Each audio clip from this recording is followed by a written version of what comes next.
Hi, my name is Ramesh. You are watching Insights Decoded YouTube channel. Friends, గత 7 వీడియోల్లో ఈ Nagarjuna Sagar dam కట్టకముందు archaeological survey of India వారు వెలికి తీసిన క్రీస్తు శకం 3వ శతాబ్దానికి చెందిన బౌద్ధ చరిత్రను చాలా విపులంగా తెలుసుకున్నాం. ఈ వీడియోలో మోడర్న్ ఇంజనీరింగ్ మార్వెల్ ఆర్కిటెక్చర్ అయిన నాగార్జున సాగర్ డ్యామ్ గురించి తెలుసుకుందాం రండి.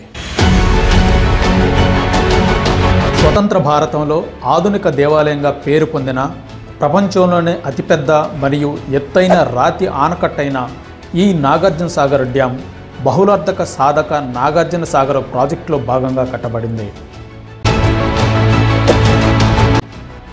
అటు ఆంధ్రప్రదేశ్ ఇటు తెలంగాణ మధ్యలో ఉన్న కృష్ణా నదిపైన కట్టిన ఈ అతిపెద్ద ప్రాజెక్టు కట్టడం కేవలం డ్యామ్ మాత్రమే కాదు, ఇది కోట్లాది మంది జీవితాలకు ఒక ప్రాణాధారం.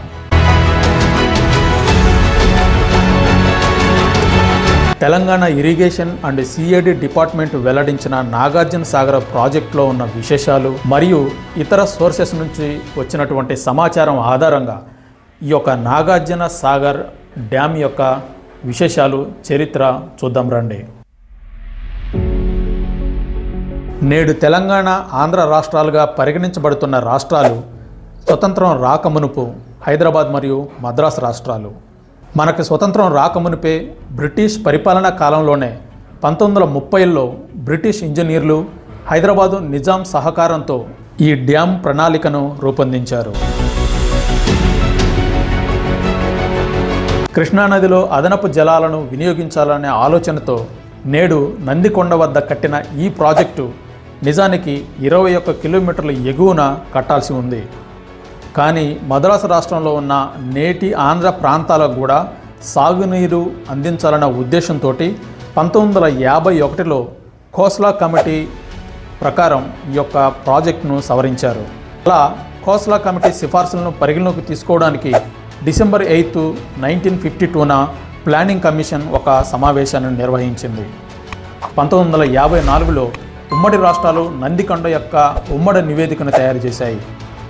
అలా 1951 ఫిబ్రవరిలో ప్రణాళిక సంఘం నందికొండ ప్రాజెక్టును సుమారు 75.08 కోట్ల అంచనా వ్యయంతో చేపట్టడానికి అంగీకరించింది.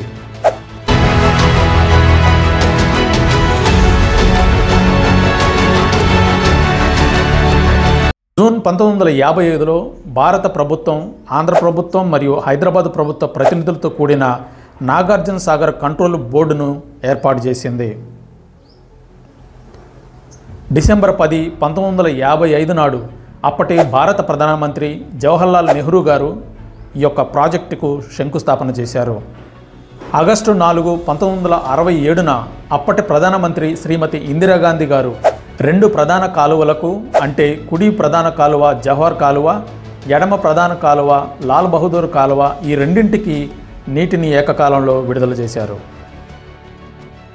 ఈ నాగార్జున సాగర్ ఇది కుడి కాలువ. ఇది సో కుడి కాలువ ప్రాజెక్టులో భాగంగా ఇది నీళ్లు గుంటూరు మరియు ప్రకాశం జిల్లాకు వెళ్తున్న వాటర్. ఇది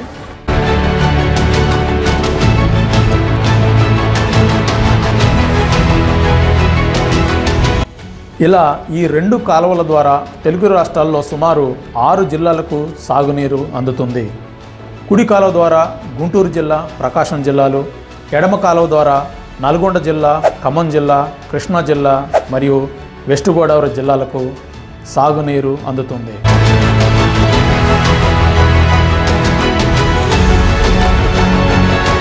ఈ ప్రాజెక్టు కేవలం జాతీయ ప్రాముఖ్యతను కలిగిన ప్రాంతమే కాదు, ఇక్కడ ప్రాజెక్టు కట్టకముందు జరిపిన తవ్వకాల్లో క్రీస్తు శకం 3వ శతాబ్దానికి చెందిన బౌద్ధ అవశేషాలు బయటపడ్డాయి.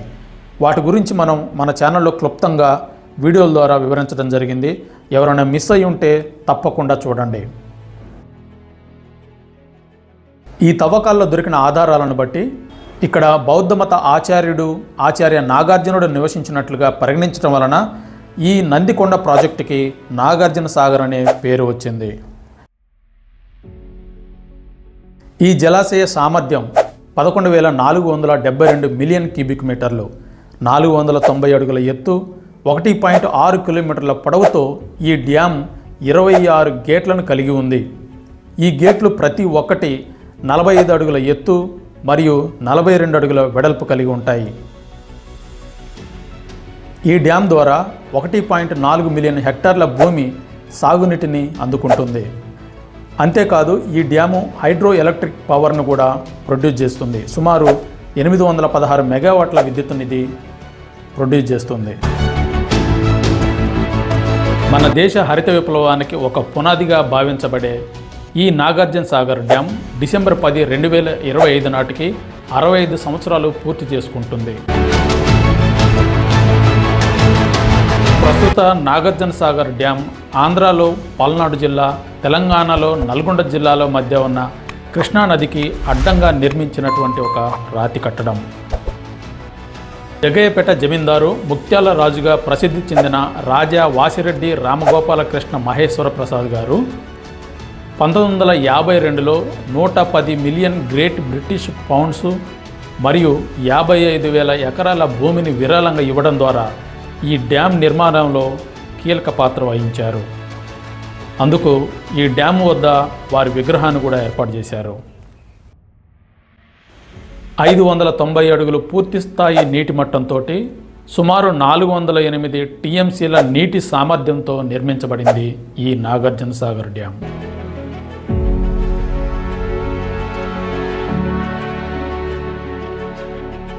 ఫ్రెండ్స్, మనం ఇప్పుడు నాగార్జున సాగర్ డ్యామ్ దగ్గర ఉన్నాం మనం. సో కుడివైపు ఆంధ్ర, ఎడమవైపు తెలంగాణ.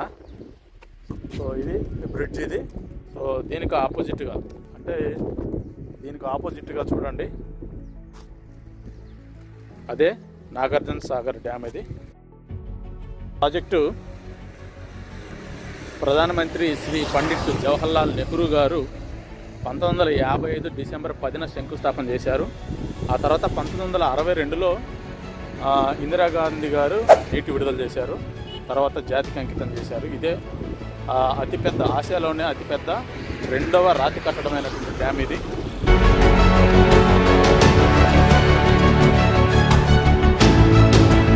సో ఇది మీరు డ్యామ్ చూస్తున్నారు కదా. సో ఈ డ్యామే మనకి తెలంగాణ, ఆంధ్ర వాళ్ళకి మంచి తాగునీటి ప్రాజెక్ట్. గతంలో హైదరాబాద్ స్టేటు, మద్రాస్ స్టేట్ కింద ఉన్నప్పుడు ఆ రెండు రాష్ట్రాలకు సరిపడా తాగునీరు అవసరాలకు ఏర్పాటు చేసినటువంటి డ్యామ్ ఇది. అప్పుడు రెండు రాష్ట్రాలకు ఉపయోగపడుతుంది. ఇప్పుడు కూడా ఆంధ్ర, తెలంగాణ బోర్డర్లో ఉంది కాబట్టి ఆంధ్ర, తెలంగాణ రెండింటికి ఉపయోగపడుతుంది. సో అటువైపు కుడి కాలువ వెళ్తుంది. సో మనం ఆల్రెడీ చూసినాం జవహర్లాల్ నెహ్రూ కాలువ, ఇటు లాల్ బహదూర్ కాలువ, ఎడం కాలువ. సో అటు గుంటూరు, ప్రకాశం జిల్లా బెనిఫిట్ అయితే, నల్గొండ, కృష్ణా జిల్లా కొంతమేరకు, నల్గొండ, అలాగే ఖమ్మం, సూర్యాపేట ఈ జిల్లాలు లాభపడతాయి. కృష్ణానది తీరాలు, పచ్చని ప్రకృతి దృశ్యాలు, ఎత్తిపోతల జలపాతాలు వంటి ప్రదేశాలు ఈ ప్రాజెక్టును పర్యాటక ఆభరణంగా మార్చాయి. మీరు చరిత్ర ప్రేమికులైనా, ప్రకృతి ప్రేమికులైనా సరే ఈ యొక్క నాగార్జున సాగర్ ప్రతి ఒక్కరికి ఒక ప్రత్యేక అనుభవాన్ని అందిస్తుంది. ఈ వీడియో నచ్చినట్లయితే లైక్ చేయండి, షేర్ చేయండి, సబ్స్క్రైబ్ చేయండి. వీడియోపై మీ విలువైన అభిప్రాయాన్ని కామెంట్ రూపంలో తెలియజేయండి.